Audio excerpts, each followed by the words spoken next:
agriculture is a very important part of what New Zealand does. Indeed, we have a lot of high quality, safe food that we export to areas of the world, the GCC, to the UAE.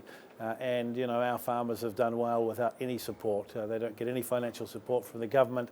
They must produce high quality, safe food of good reputation and be able to sell it around the world. And so, from that point of view, we want to see significant progress made around the almost $900 million worth of subsidies that are provided to farmers in developed countries generally to produce food every year. It harms the environment, it harms climate change, and it is bad for world markets. But at the same time, there's a pretty big conversation going on, particularly from India, around public stock holding. Countries of the world, particularly in developing countries, have the right to feed their people. Food security is important.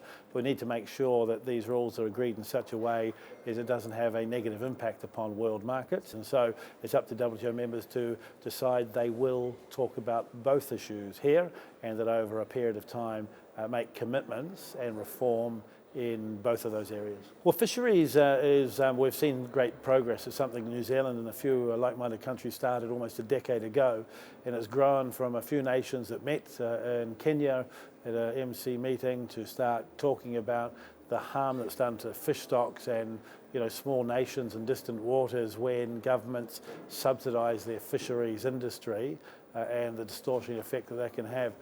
Jump forward to MC12, and there was agreement. We call it Fish One, and it brought a bit of sunshine to the harmful practices of some around fishing, and there were commitments there. Since then, we are now looking to negotiate a second stage of that, and it really is the same, to make sure that countries who want to fish at home or in other parts of the world do so in a way that doesn't harm fish stocks and doesn't harm particularly smaller developed countries who have growing fishing industries. And the UAE is a very close friend of ours. There is a lot of trade, it's growing, and there's a lot of interest. We have a direct flight with Emirates every day from New Zealand, and that in itself allows people to come for reasons of tourism, but it means business people can come backwards and forwards, and in many cases freight is on board as well. And so we're quite committed to that. I've had an opportunity with Dr. Thali to talk more about that, and we're getting our officials together again very soon to start doing some of the detailed work about exactly what a CEPA